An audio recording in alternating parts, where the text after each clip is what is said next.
বটকৃষ্ণ নয়? না। ও আচ্ছা, তো তোমার নাম কি? আমার নাম বনমালী। ও, ওই দেখো ছেলে মানুষ কিচ্ছু জানে না। বটকৃষ্ণ মানে জানো? না।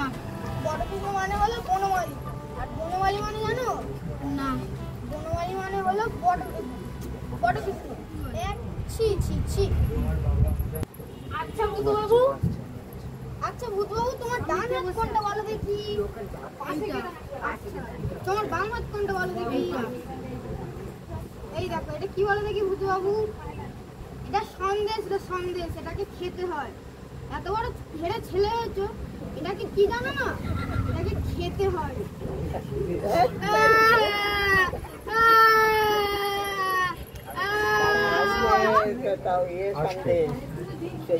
কাঁচাগোল্লা আসতে খেয়ে নে। জল দেবো? খেলে পিঠে সর। কি বলো? পেটে খেলে পিঠে সয় না?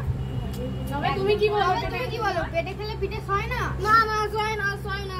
তবে এই স্থির হলো যে কারো বা পেটে সব কিছুই সয়, আর কারো বা পেটে কিছুই সয়। যেমন আমি আর তুমি। হিরে ভূতু, কাঁদছিস কেন? কি হয়েছে? বাবা কি বলছে? উত্তর দাও। ও মেরেছে। আগে হ্যাঁ, আমি ওকে খুব মেরেছি। ভূতবাবুর কোনো দোষ ছিল না। মিষ্টিগুলো খেয়ে ঠোঙাটি নিয়ে ভূতবাবু খেলা করছিল। কোথাকার একটি পাড়ার ছেলে এসে খামোখা বেচারাকে মেরে চলে গেল। আমি ওকে খুব মেরেছি। কে মেরেছে রে ভূতু? ও মেরেছে। হ্যাঁ, আমিই মেরেছি। আমি তাকে খুব মেরেছি। আপনি থাকলে সেখানে মারতেন না? আমি থাকলে তার দুটি হাড় ৭১ করে দিতাম। পাড়ার সব ডান পিঠে ছেলে জুটেছে। আগে তেমন কিছু নয়, আমি ভূতবাবুকে আনা দুয়েক দিয়ে কটা সন্দেশ কিনে দিয়েছিলাম। সামান্য কথা, ও আর বলতে হয়? আচ্ছা বাবা, তোমার নাম কি? আমার নাম তিনকুলি মুখোপাধ্যায়। ঠাকুরের নাম?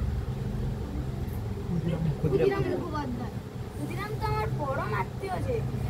তা আমার পিস্তল ভাই।